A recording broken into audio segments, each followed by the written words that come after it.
Have you ever had one of those mornings where peace feels so real you're afraid to breathe too loud? That was me. Fresh coffee in hand, sunlight spilling across my new lawn, the first real thing I'd built since buying this place. It wasn't just grass. It was therapy. And then came the crunch, the low hum of an electric motor. A golf cart was cutting straight through my yard as if it were a public park. Behind the wheel, Karen Dalton, our HOA president. Perfect hair, pastel blazer, clipboard balanced like a crown jewel. She waved like a celebrity greeting fans. "Routine property check, Mr. Reed." "All good here." Except it wasn't. I walked out, still calm. "That's private property, ma'am." She smiled, that slow, practiced kind of smile that says you're adorable for thinking you have rights. "Oh, Daniel, don't worry.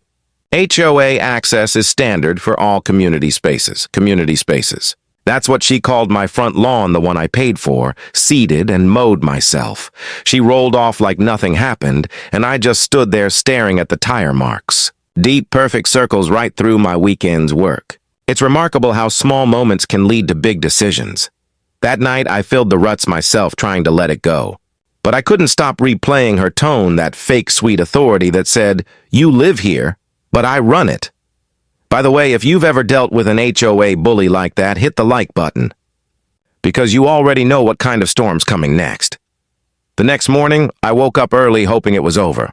But as soon as I opened the blinds, there it was, the same golf cart, the same woman, cutting across the same line. That's when I realized Karen wasn't inspecting the property. She was testing boundaries, and I was done letting her win. The next day, I stepped out early before the sun could even burn through the fog. The first thing I saw wasn't the sunrise. It was tire marks. Again, deeper this time. Karen's cart had rolled right through my lawn like she was marking her territory. I took a deep breath, told myself to stay cool. I printed a small sign, "Private property, do not cross," stuck it right at the edge of the grass. Thought that would solve it. By noon, it was gone. Not knocked over, gone. In its place was a bright white notice from the HOA. "Unauthorized signage violates community design standards." That's when it clicked. This wasn't a misunderstanding. This was control. And Karen loved control. I went down to the HOA office that afternoon. Karen was there, of course, sipping iced coffee, surrounded by her little committee like a queen with her court. "Morning, Daniel," she said, not even pretending to be surprised. "I assume you got our note?" "Yeah," I said. "I assume you got mine, too. It used to be in my yard." Her smile didn't fade. If anything, it got sweeter. "Oh, Daniel," she said, "we're all one big family here. You don't need to be so territorial." That word, territorial. She said it like I was the problem. Like protecting what's mine was a character flaw. I walked out before I said something I'd regret. But the second I reached home, my phone buzzed HOA violation alert. Unapproved landscaping modifications detected. They were watching me now. Every move, every inch. Listen, if you're ever in a fight with people who hide behind rules, remember this. Rules can be rewritten, and I was about to start rewriting them. Karen thought she'd drawn the line, but I was about to move it so far she wouldn't even see it coming. Home isn't just four walls and a roof. It's a feeling you fight for. And for me, that feeling started with the grass under my boots, my own little slice of calm in a world that never stops moving. I built that lawn with my hands. Weekends, sore back, sunburn, every inch meant something. When my dad passed, this place became my reset button. He used to say, "Son, you can't fix the world, but you can fix your ground." So I did. And Karen Dalton just kept driving over it. The more I watched her parade through the neighborhood, the more I understood her power. People didn't respect her. They feared her. She fined a single mom for hanging laundry on her porch. She made an old veteran repaint his house because the beige wasn't neutral enough. And no one stopped her. Because everyone thought fighting the HOA was like fighting gravity. That week, I decided to check my property lines. I pulled up the old survey map, grabbed a tape measure, and started marking corners. What I found made my stomach drop. The boundary stakes were moved. Not by nature, not by accident, and by human hands. And guess whose property line had expanded in the records? Karen's. That night, sitting on my porch with the crickets singing, I realized something. She didn't just want authority. She wanted ownership. You know, people always say, pick your battles. But sometimes, the battle picks you. And when it does, you'd better be ready to fight smart. Hey, if you've ever had someone walk all over your hard work, drop a comment below. Because trust me, this next part gets wild. Karen thought she was dealing with a quiet homeowner. She had no clue she'd just woken up an engineer with a plan. A week later, I decided to talk it out one last time. Maybe logic would work where patience hadn't. The HOA held its monthly meeting in the community hall. Fold-out chairs, free donuts, bad coffee. Half the neighborhood showed up, mostly because everyone loved a good argument, especially when Karen was running it. She sat up front behind a long table like she was presiding over a courtroom. Clipboard in hand, name tag shining, Karen Dalton president. I waited until the open floor session.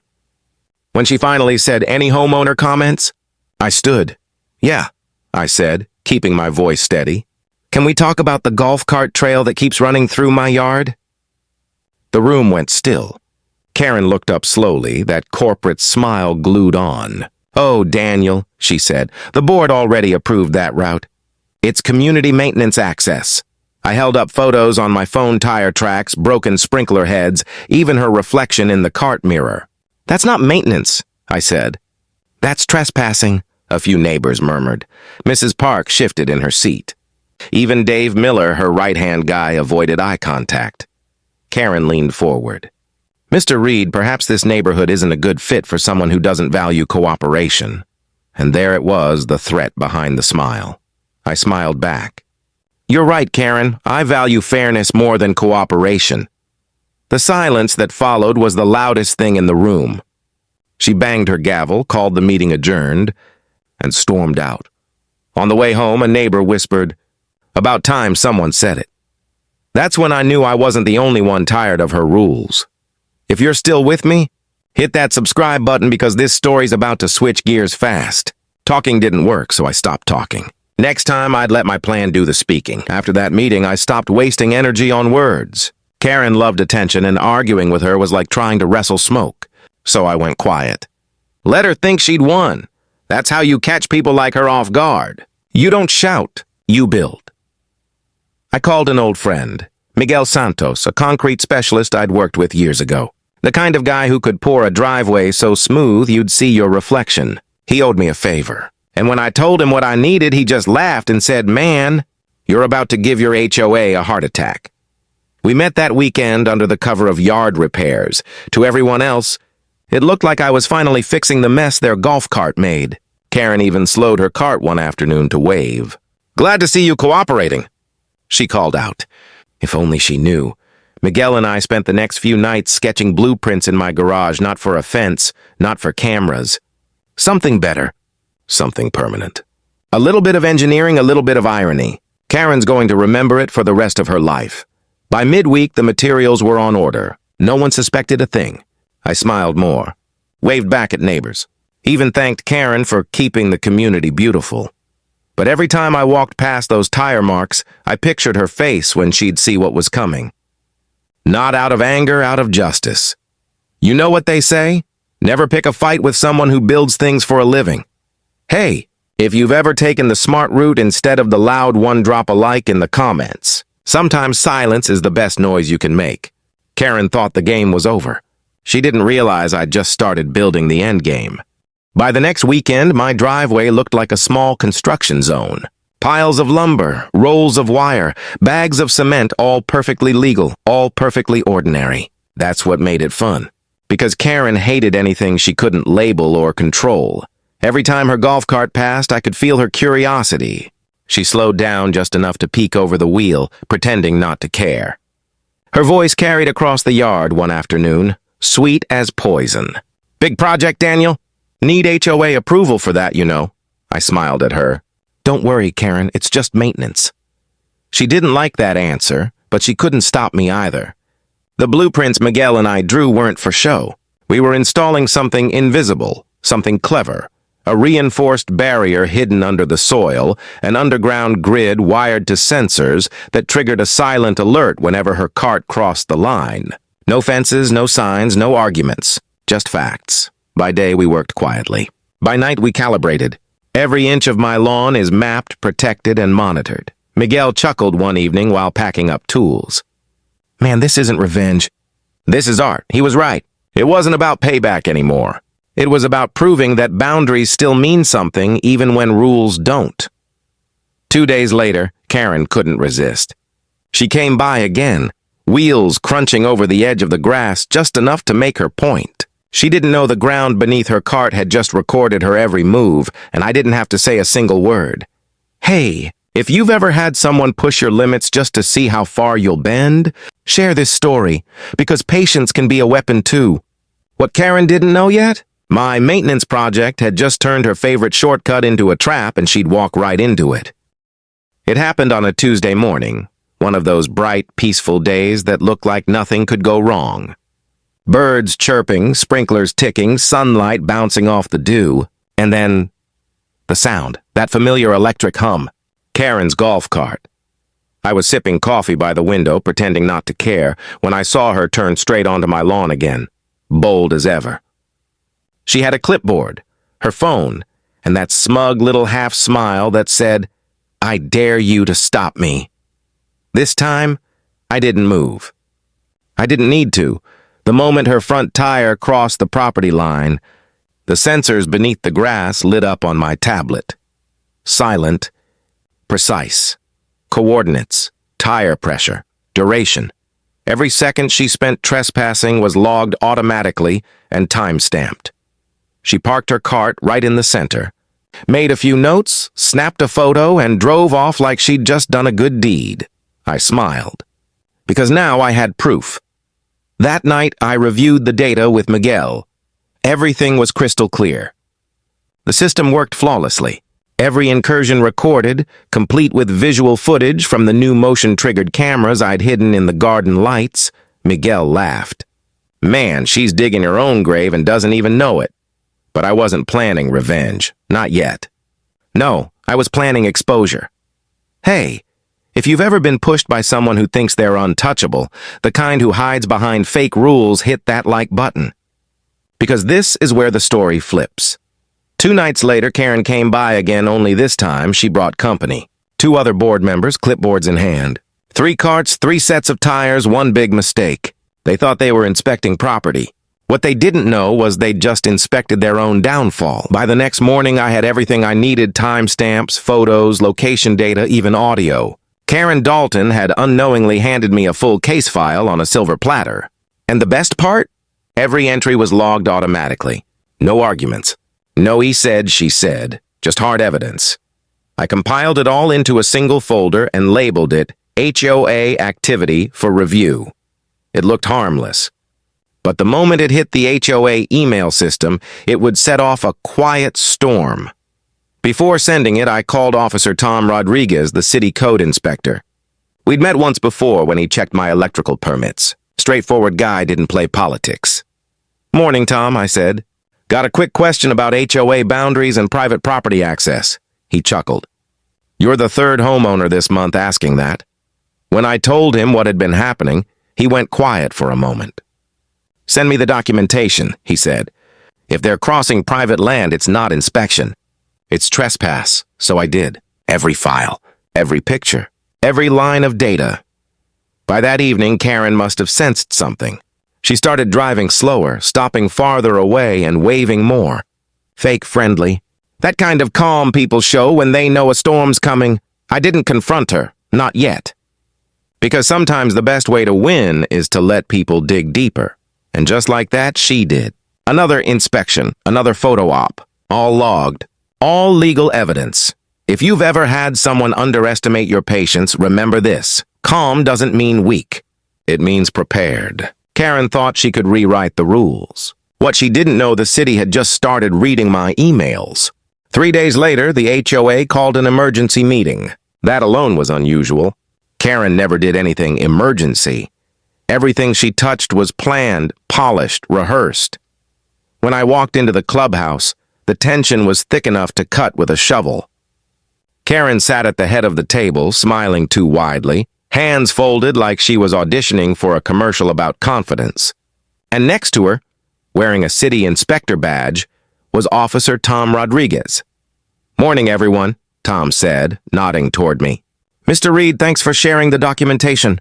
We're just here to clear up some property access issues. Karen's smile didn't move, but her eyes did. A quick flick of irritation she couldn't hide. Of course, she said smoothly. The HOA has always operated within legal boundaries. Tom set a folder on the table. Inside were the photos, the sensor logs, the video frames, all neatly printed and time-stamped. He slid them across to her. Then maybe you can explain these, he said. For the first time since I'd moved here, Karen had no words. Her hand twitched slightly, tapping the table like she could erase the evidence by rhythm alone. Tom continued. Any vehicle that enters a private parcel without consent violates city code. Even HOA vehicles. We'll be issuing a formal review. The room went silent. Dave Miller, her loyal assistant, suddenly found the ceiling very interesting. Mrs. Park whispered, Finally. Karen tried to recover. This is a misunderstanding, she said, her tone cracking just a little. But everyone had already seen the truth, printed in full color. If you've ever stood your ground against someone who thought they were untouchable, you know that moment, when their power finally starts to shake. Karen's empire wasn't built on authority. It was built on fear, and the first crack had just split straight through the crown. The next morning, everything felt different. You could feel the shift in the air like the neighborhood had finally taken a deep breath after holding it for too long. For years, people had whispered about Karen Dalton behind closed doors. But that day, they didn't whisper. They talked.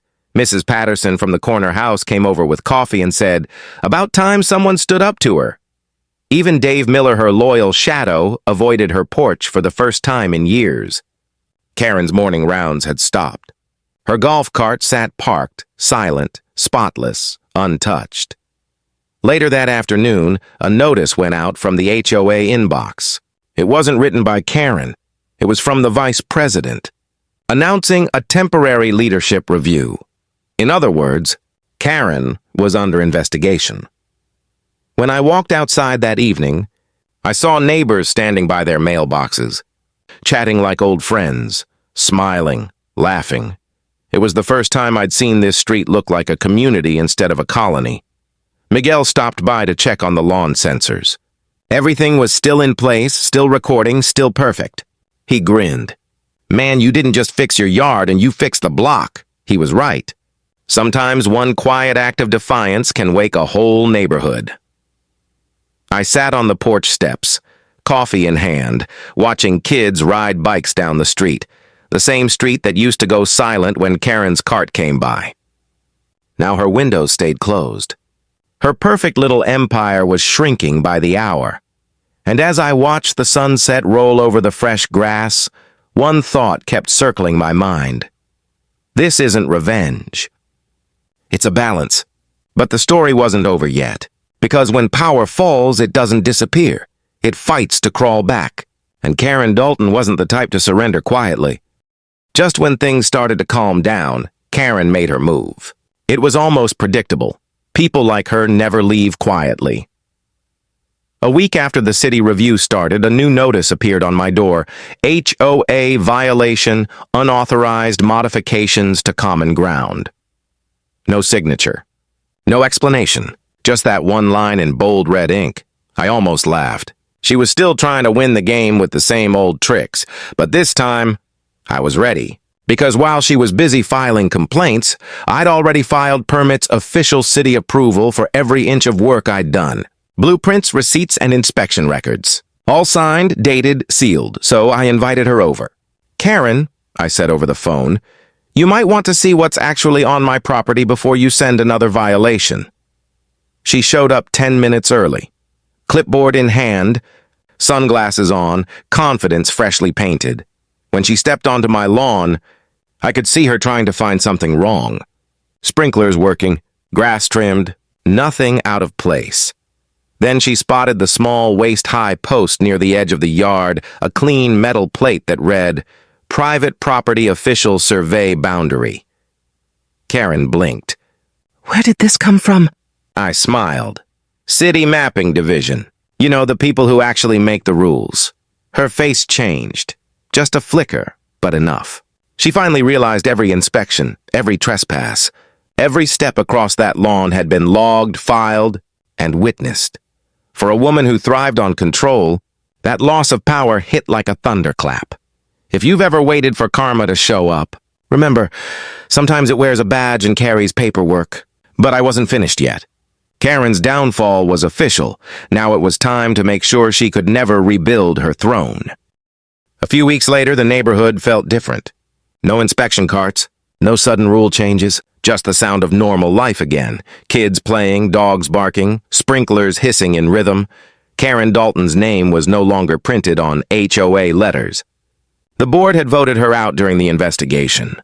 She was still in the neighborhood, but she kept her curtains drawn now, watching from behind them as if the world had turned against her. Maybe it had.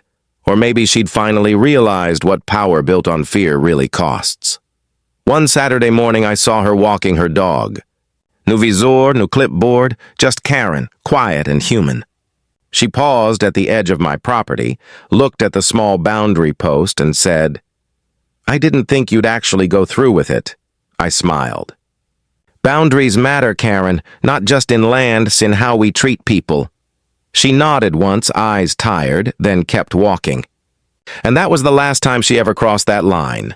The HOA replaced her with new members, real neighbors, not rulers. They fixed sidewalks, planted flowers, and hosted barbecues. For the first time, the word community actually meant something here. I sat on my porch that night, same coffee mug, same patch of grass, but a whole different peace. Not the fragile kind that hides from conflict, the earned kind that comes after standing your ground. If you're listening to this and someone's been walking all over what's yours, your space, your time, your effort, don't wait for permission to protect it. Do it with respect. Do it with facts. Do it with purpose, because peace isn't given. It's built. Sometimes the best revenge isn't payback at all, it's proving you can build something stronger than their control. Looking back now, I realize this story was never about a lawn. It was about respect. The invisible line between what's yours and what people think they can take. Karen Dalton taught me that power isn't always loud. Sometimes it's a quiet smile, a clipboard, a rule twisted just enough to make you doubt yourself. And sometimes it's the courage to say, "No more." People still ask me how I stayed calm through all of it. The truth is, anger burns out fast. But strategy? That lasts. You can yell for a day or you can plan for a lifetime. I chose the second one. Since then, things have changed around here. The HOA isn't perfect, no place ever is, but now it actually serves the people who live here, not the other way around. Neighbors wave more. Barbecues happen again. And that lawn? Still green. Still mine. Not because of revenge, but because of boundaries. You see, when you stand up for yourself the right way, you don't just win. You teach people where the line is drawn. So if you're listening to this, and someone's trying to take advantage of your kindness, your silence, or your patience, remember this. Respect starts where you stop apologizing for being who you are. That's what I learned from Karen Dalton. That, and one more thing, never underestimate a man who builds things for a living. If you found something in this story that hit home, make sure you follow for more, because every neighborhood has a Karen. But not every neighborhood has someone willing to remind her where the line really is.